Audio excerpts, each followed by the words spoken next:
दुखी जीवों की सहायता करता है, आगे भी इसको अच्छा जीवन मिलेगा, क्योंकि कर्म फल है ये। जो इंसान अच्छे कर्म करता है उसको अच्छा फल मिलेगा। जो दान पुण्य करता है, दूसरे की भलाई करता है, दूसरों को सुख देता है, किसी को कष्ट नहीं पहुंचाता, वो आदमी अगले जन्म में राजा बाबू सेठ साहूकार बन के आएगा, क्योंकि कर्म उसने अच्छे किए हैं। अच्छा बीज जब बोता है तो फल भी उसका अच्छा मिलेगा, मीठा मिलेगा। जन्म कहने लगे कि इसने पिछले जन्म में जो शुभ और नेक कर्म किए थे उनके कारण ये जन्म मिला है, और अब भी इसको ये ज्ञान है कि अच्छे कर्मों के कारण। नहीं तो कई आदमी विषय विकारों में, शराब कबाब में, खोटे मंदे कर्मों में, झगड़े मुकदमों में जब उनको धन मिल जाता है, पैसा मिल जाता है तो बर्बाद करता है उनको। उनकी बुद्धि दूसरे रास्ते पे चल पड़ती है। कहा भी है कि जब तूने इतने धन को जोड़ा फिर उस धन का क्या किया, धन के मद में अंधा होके दुनिया में अन्याय किया, झगड़े बाजी किए, मुकदमे, गरीबों को तरसाए दिया, पुण्य में पैसा लाया कोनी, क्यों किसने बहकाया दिया, किसने बहकाया इस जीव को? काल महाराज ने तो इसको बहकाया ही था, उसने तो फंसा दिया, 500 रसों में इसको फंसा दिया, 500 दुख इसके साथ लगा दिए, और उनमें इच्छा आशा तृष्णा इन चीजों में ही इसने अपनी जिंदगी को बर्बाद कर दिया।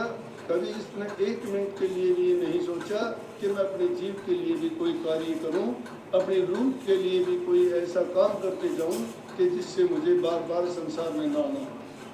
लेकिन दुख कहने लगे। लेकिन इस महापुरुष को देखो, इसने बहुत अच्छे काम किए थे, नेक काम किए थे, पुण्य किए थे, दान किया था, लोगों की सहायता करता है, तो अगला जन्म भी निश्चित रूप से इसको अच्छा मिलेगा।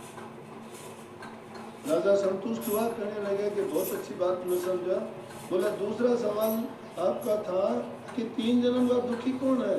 एक गरीब को पकड़ के सामने कर दिया कि ये 3 जन्म का दुखी, और उसमें देखता कि उसके हाथ में एक तो रस्सी है, एक हाथ में खुरपा है जिससे घास को। आज नहीं है वो जमाना, उस टाइम में था। आज तो गरीब कोई भी नहीं है। वो हालात जिन लोगों ने देखी थी उनको पता है कि उस टाइम में घाटी के घर और उस पर ऐसे ही घास फूस डाल के उसमें सारा जीवन बिता दिया करते थे। एक ही कमरा होता था कच्चा, और उसी में पशु भी होते थे, उसी में सोते भी थे, उसी में उनका चारा भी होता था, उसी में खाना भी बनता था, और उसी में सारे काम होते थे। ऐसी हालात जब थी तो उस हालात में उस गरीब को सामने खड़ा करके कहने लगा, राजा ये वो आदमी है जिसके तीन जन्म बर्बाद हो चुके। बोला कि ये कैसे? कि पिछले जन्म में इसने कुछ बोया नहीं। जब पिछले जन्म में इसने बोया नहीं तो अभी काटेगा क्या? इसके पास है नहीं कुछ भी। घास काटता है, बाजार में आके बेचता है, 2 पैसे मिलते हैं, 2 रोटी खा लेता है, गुजारा हो जाता है। कुछ नहीं पता, पशु तुल्य जीवन है इसका। और अब ये करने लायक है ही नहीं। जिंदगी इसकी ऐसे बीतती है कि 2 रोटी नहीं मिलती, कहाँ आदमी को सोचने का टाइम मिलता है।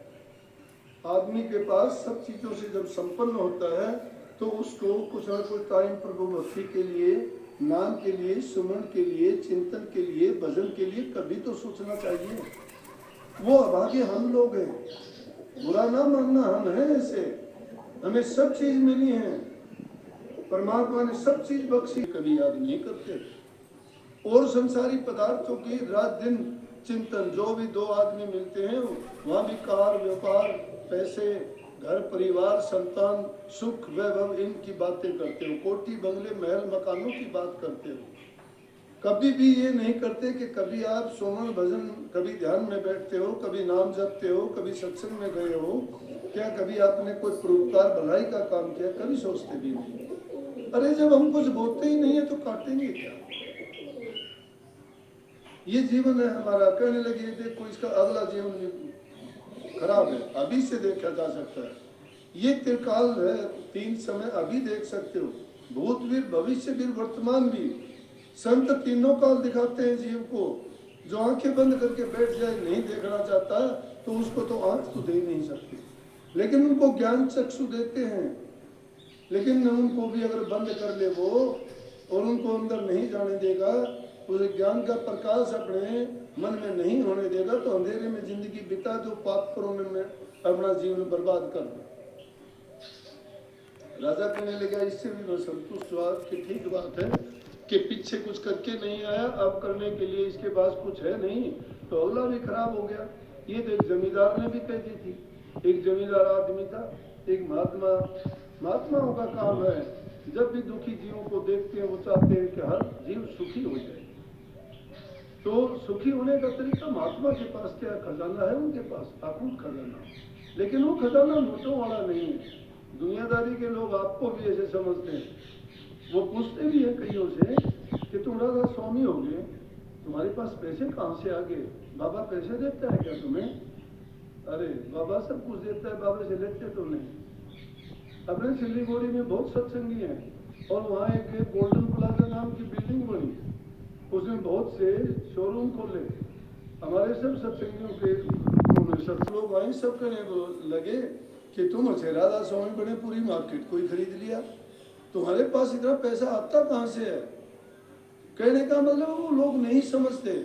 अरे जब बुराई की तरफ से हमने हटा दिया किसी को, अच्छे कर्म करने के लिए उसको रास्ता दिखा दिया, वो समय पर उठेगा, समय पर काम करेगा, बुरे चीजों से बचेगा, किसी को दुख कष्ट नहीं देगा, तो उसको तो चारों तरफ से उसके पास सुख खुशी आनंद, पैसा क्या मायने रखता है? पैसा नहीं भी होगा तो भी सत्संगी मस्त और सुखी और खुश रहेगा। और जब आदमी ऐसा हो जाता है तो मालिक उसकी संभाल भी करता है, क्योंकि उसने आसरा मालिक का ले रखा है और मालिक के पास किसी चीज की कमी नहीं होती है। कमी इंसान की नीयत की होती है। जिस इंसान की नीयत खोटी हो जाती है उसके दिल में ना प्रेम है, ना प्रीत है, ना किसी का लेना है ना देना है, ना वो किसी के दुख दर्द को समझता है और ना उसके दिल में दया है। जिसके दिल में दया नहीं वहाँ प्रेम नहीं, प्रेम नहीं वहाँ भक्ति नहीं है। भक्ति को अगर भक्ति के रास्ते पर चलना चाहते हो तो अपने दिल में प्रेम पैदा करो, और जहाँ प्रेम पैदा हो जाता है वहाँ दुख सुख रोग बीमारी सब खत्म हो जाती है, नहीं रहती।